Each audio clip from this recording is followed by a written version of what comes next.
What occurs when the Senate's most influential Democrat unexpectedly becomes ensnared in a political trap of his own making? Chuck Schumer believed he had mastery over the shutdown situation, the media coverage, and the storyline.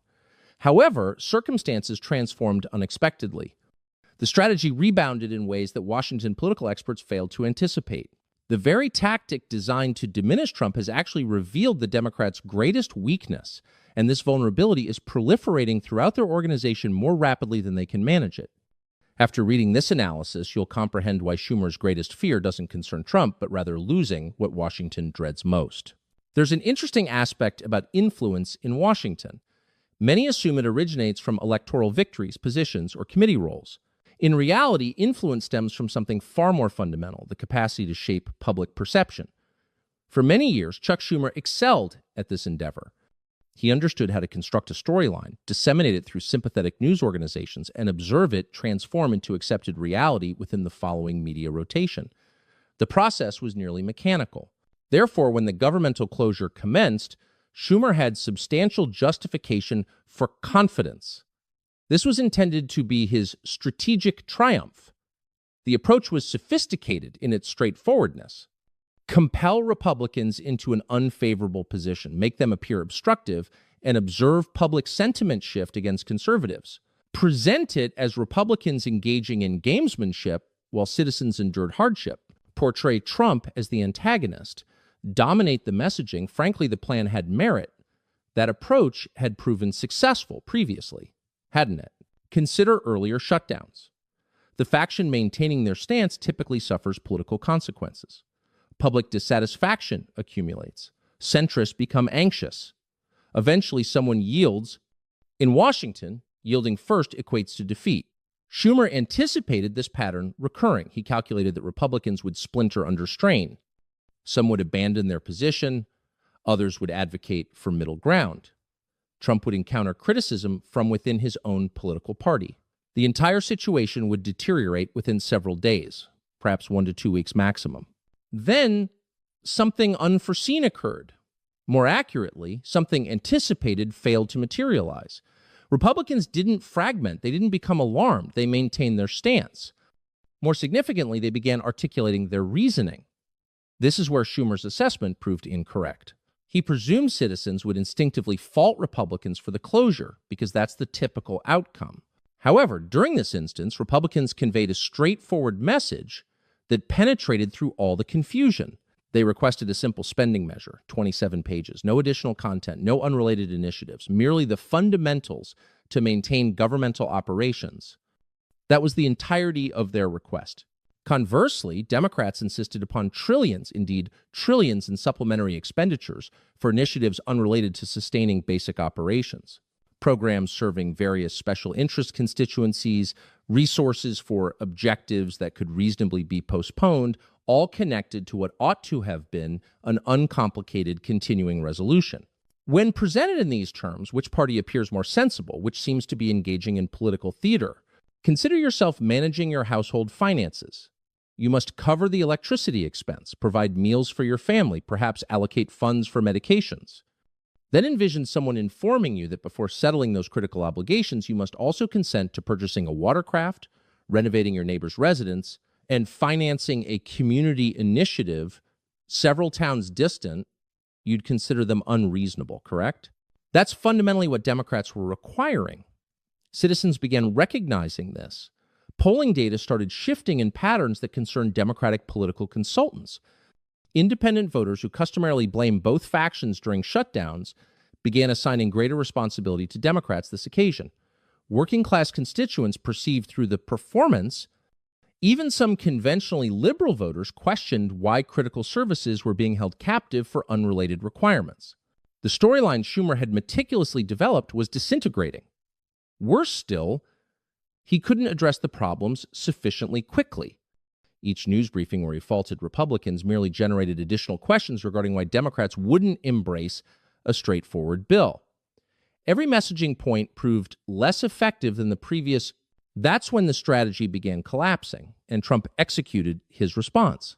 While Schumer remained preoccupied attempting to dominate the political messaging, Trump operated on an entirely different dimension. He wasn't focused on prevailing in news cycles. He was focused on addressing genuine problems.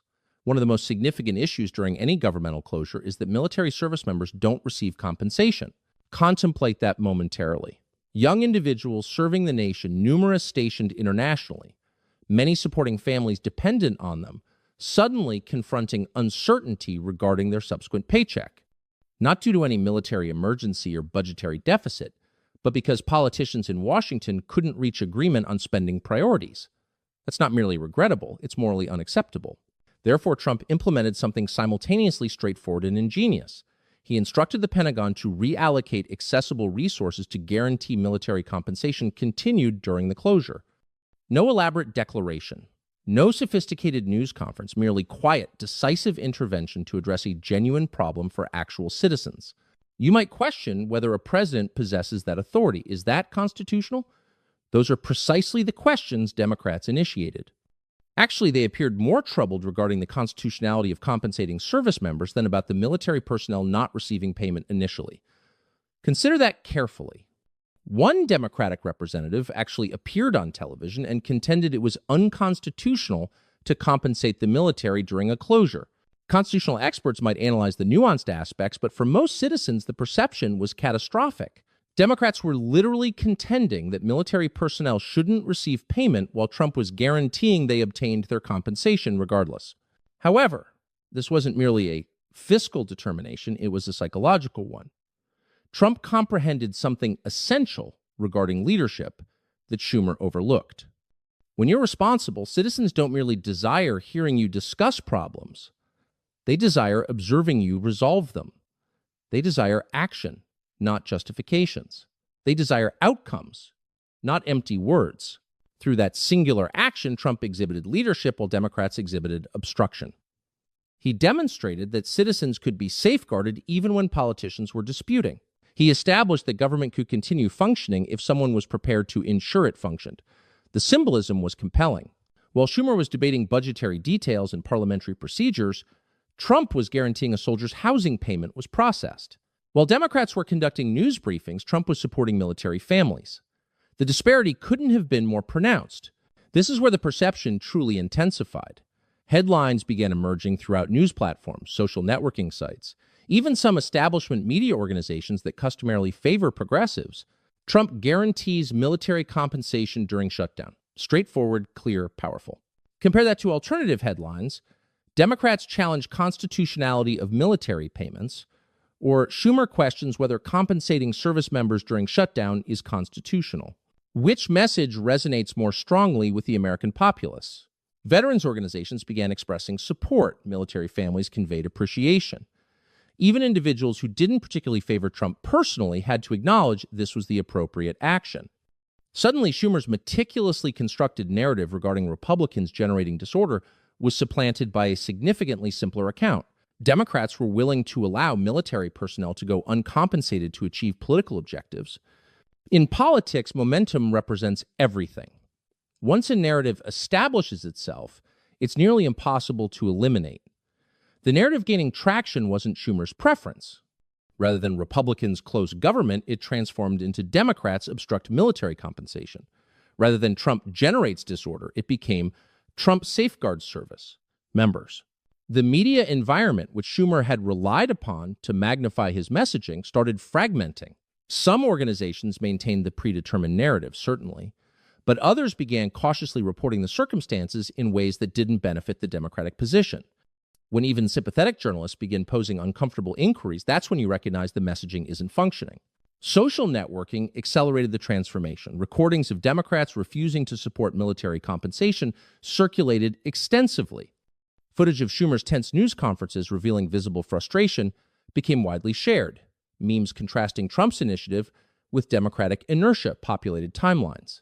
The decentralized character of contemporary media meant Schumer couldn't dominate the discussion as he previously could. While Schumer was struggling to explain, fractures within his own political party began appearing. You must understand the Democratic Party presently isn't a cohesive entity.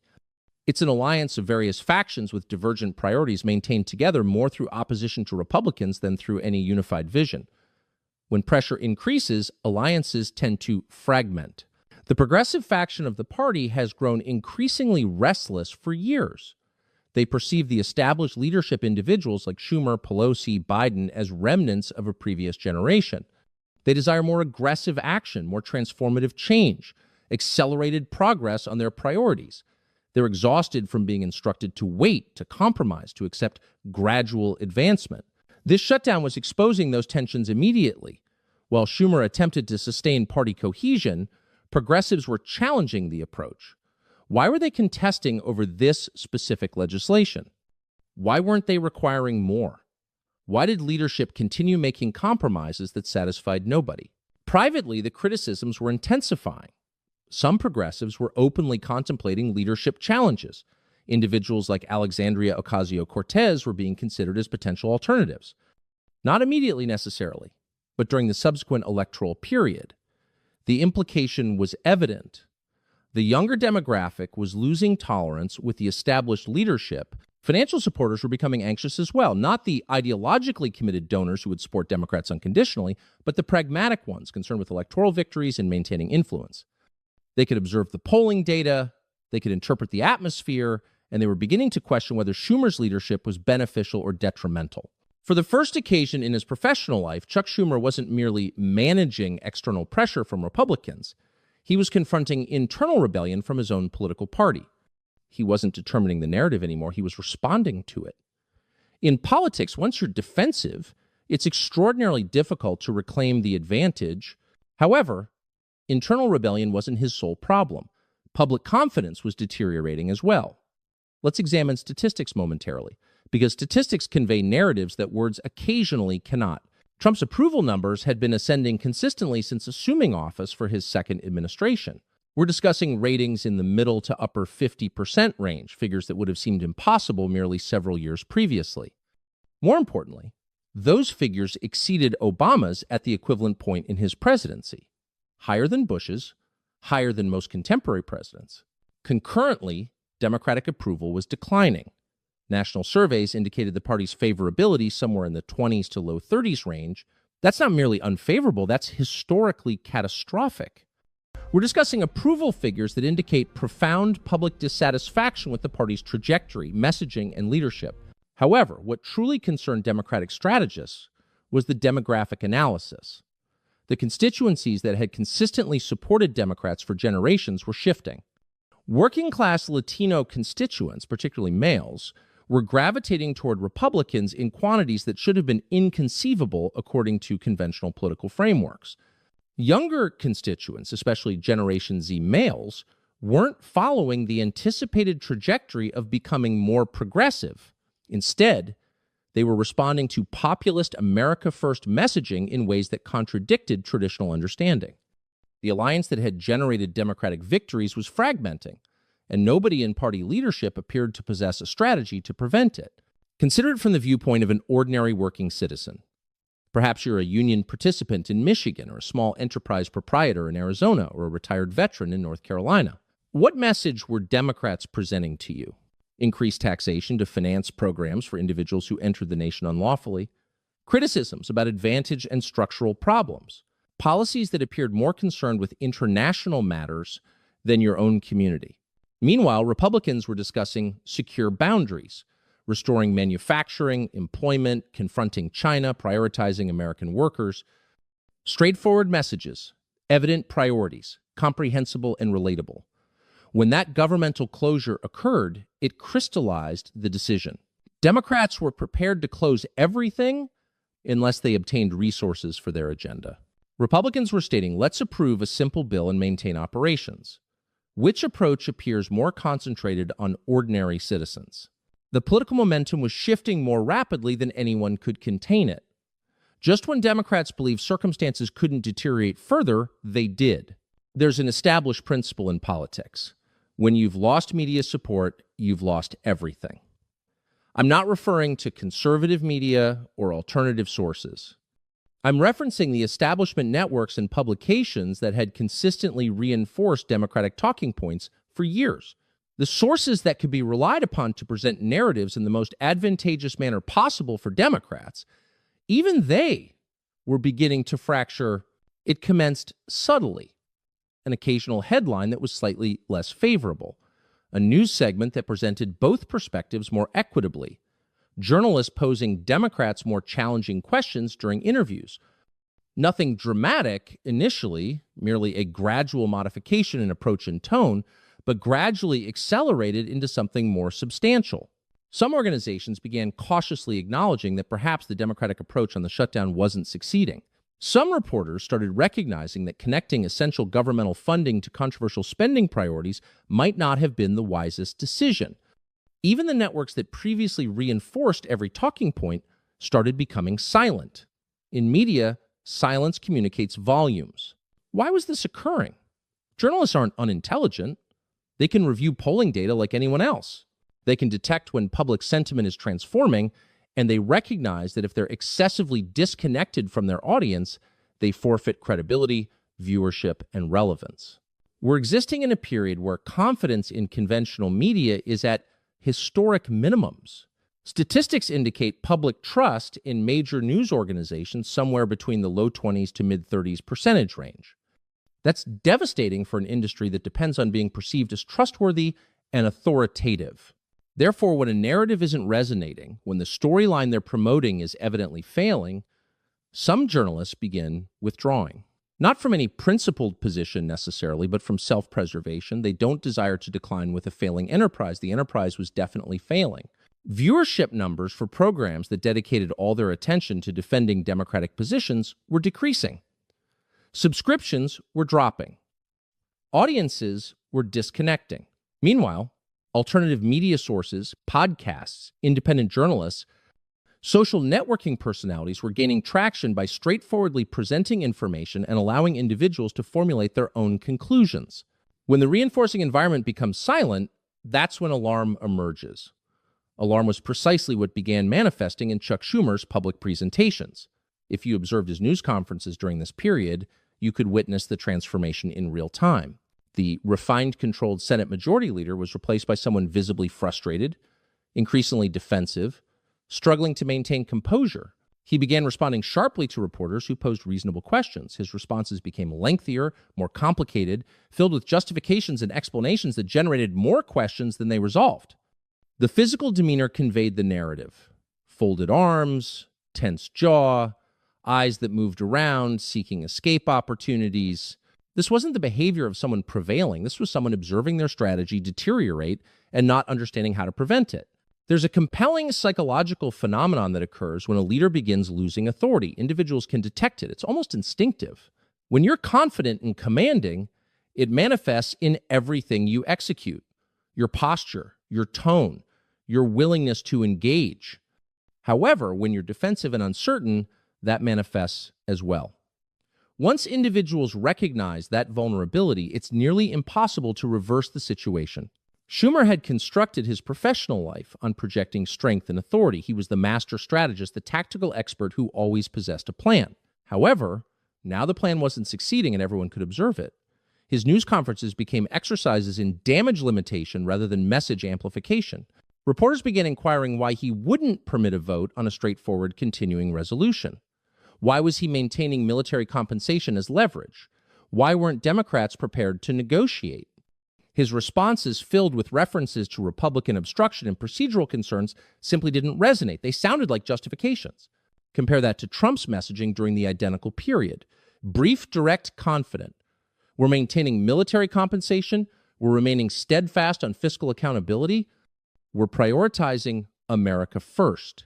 No elaborate explanations required. No defensive posturing, merely clarity and action. Political vulnerability isn't merely about surveys or news conferences. It's about perception. Once the perception establishes that a leader is losing authority, it becomes self-reinforcing.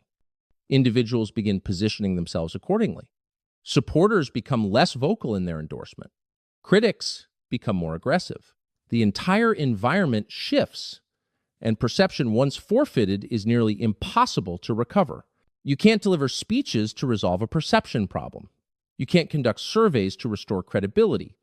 The sole method to rebuild is through consistent action over duration. However, Schumer didn't possess time. Events were progressing too rapidly. His own senators were receiving anxious communications from constituents.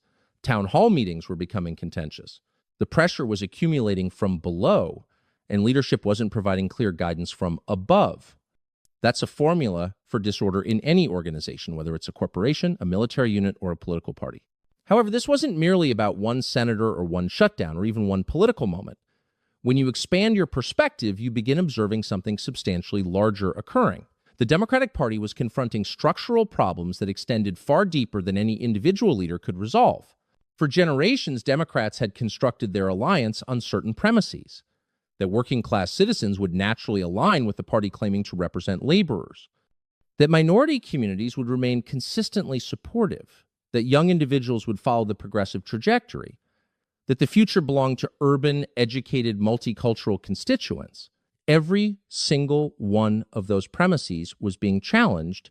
The alliance was fragmenting along unexpected divisions, and party leadership appeared genuinely perplexed about how to respond. Part of the problem was generational. The leaders directing the party were in their 70s and 80s, attempting to connect with constituents in their 20s and 30s. The cultural divide was enormous. The priorities were different. The communication approaches didn't correspond. The very terminology they employed felt antiquated. Younger Democrats didn't relate to the established leadership anymore. They didn't recall the Cold War or the Clinton years or any of the formative experiences that shaped their leaders' worldviews. They matured in a completely different America, with different challenges, different technologies, different methods of understanding the world. When these younger constituents observed their party's leadership, they perceived individuals who appeared disconnected. Observing Schumer or Pelosi or Biden attempt to connect with Generation Z constituents was occasionally uncomfortable. The references didn't resonate. The humor fell flat. The entire dynamic felt awkward and contrived. Meanwhile, the Republican message was resonating across generational divisions in unexpected ways. Why? Because it was straightforward, direct, and concentrated on concrete issues individuals actually cared about: employment, security, fairness, strength. These aren't complicated concepts that require advanced education to comprehend. They're universal human concerns. The party that once promoted hope was now struggling to promote coherence. Their message was fragmented, their priorities unclear, their leadership aging and increasingly disconnected from the base they claimed to represent. Meanwhile, Trump's movement kept expanding.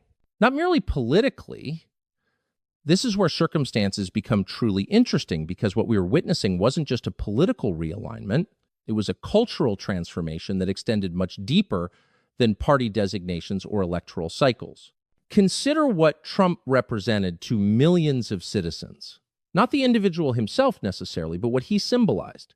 He was the person who didn't communicate like a politician, who didn't pretend to be something he wasn't, who expressed what he thought and executed what he stated, who confronted opposition when attacked instead of apologizing, who prioritized America's interests first without embarrassment or qualification.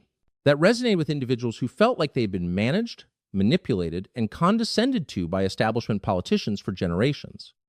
Individuals who were exhausted of meticulously crafted messages that communicated nothing, exhausted of leaders who appeared more concerned with international perception than their own citizens' well-being, exhausted of being informed their concerns were illegitimate or their values were outdated. This movement was about more than fiscal policy or immigration enforcement or any isolated issue.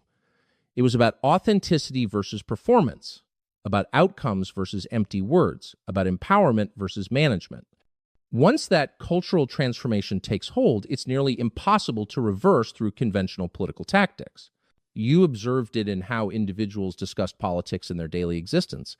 The quiet discussions at restaurants and barbershops and religious gatherings, the things individuals stated when they believed nobody was listening. There was a desire for leaders who actually led, who accepted responsibility, who made determinations and maintained them. The previous model of politics, carefully poll-tested messages delivered by focus group candidates who never stated anything controversial, wasn't functioning anymore. Individuals could detect the inauthenticity immediately. They desired genuine, even if genuine was unpolished. This isn't merely about one election or one political cycle. It's a societal realignment. Those don't occur frequently, perhaps once or twice in a generation, but when they do, they restructure everything. Consider other major realignments in American history. The New Deal era, the Reagan Revolution. These weren't merely political victories. They were fundamental transformations in how Americans conceived of government, about society, about their own role in the democratic process. They persisted for generations and defined entire eras. We're existing through one of those moments. Presently, what's driving it isn't Trump himself necessarily, but what he unleashed, a requirement for authenticity, for action, for leaders who serve the populace rather than managing them. That right there is what maintained Schumer awake at night, because he constructed his professional life in the previous system. He mastered the previous rules. He understood how to participate in the previous competition, but the competition has transformed and he doesn't understand how to adapt. Let's discuss influence momentarily, because comprehending influence is fundamental to understanding what's occurring. In the previous model, political influence originated from controlling institutions. Control the Senate, you control legislation. Control the media narrative, you control public perception. Control the party apparatus, you control who gets nominated and who receives resources. Schumer comprehended that model intimately. He understood how to operate the mechanisms of institutional influence. He could establish or terminate careers through committee assignments. He could shape legislation through procedural maneuvering. He could coordinate messaging across the Democratic caucus and sympathetic media organizations. However, here's what he didn't completely grasp. Institutional influence matters substantially less when individuals cease trusting institutions. American trust in institutions has been declining for years. Trust in Congress, in media, in political parties, in government generally, all at historic minimums. When that occurs, the previous power structures begin deteriorating. Controlling the Senate signifies less when individuals perceive the Senate as dysfunctional. Shaping the media narrative signifies less when individuals don't trust the media. Party cohesion signifies less when constituents identify less with parties. It's like attempting to repair a dam with a small paperclip. You might temporarily prevent one leak, but the pressure behind the dam continues accumulating, and eventually the entire structure yields. That's what Democrats were experiencing. They still possessed institutional influence. They controlled the Senate, after all. They still maintained media supporters and financial resources and organizational infrastructure, but none of it appeared to matter as substantially as it previously did. The foundation was shifting beneath their feet. When your strategy depends on institutional control, but institutions are losing legitimacy, what do? Schumer didn't possess a satisfactory response to that question. Neither did most Democratic leaders. They continued attempting the identical tactics that had succeeded before, not realizing that the landscape had fundamentally transformed. Even conventional supporters began distancing themselves to safeguard their own futures. Some Democratic senators began quietly indicating that they weren't entirely supportive of leadership's shutdown approach. Some media figures began hedging their coverage. Some financial supporters began diversifying their political investments. Nobody desired to be too closely associated with a failing strategy. That's human nature. When the vessel begins taking on water, individuals begin seeking lifeboats. By the time circumstances settle, this won't merely be a political defeat, it'll be a paradigm transformation. Future political analysts will examine this period retrospectively and recognize it as a turning point, not because of any isolated event, but because of what all these events revealed about the evolving nature of American politics and society. The previous agreements no longer maintain. The previous alliances have fragmented. The previous messages don't resonate. The previous leaders are struggling to adapt. Into that vacuum, new movements and new voices are emerging. This is what creative destruction appears like in politics. It's disorderly, it's uncomfortable, it challenges long-established assumptions and disrupts established patterns. However, it's also how systems renew themselves, how new possibilities emerge, how genuine transformation occurs. Therefore, what occurs next? That's the question everyone's posing. Will Democrats reform, or will new leaders ascend from their difficulties? Will Republicans maintain cohesion or fragment under success? Will Trump's movement outlast Trump himself? Will the cultural realignment continue or reverse? Nobody comprehends with certainty. History is contingent. Minor determinations can have enormous consequences. Unexpected events can transform everything immediately. However, we can observe the trajectories, the momentum, the underlying forces at work. If Democrats continue down their current trajectory, defending institutional prerogatives, intensifying unpopular positions, refusing to acknowledge their alliance is fragmented, they'll likely confront more defeats ahead.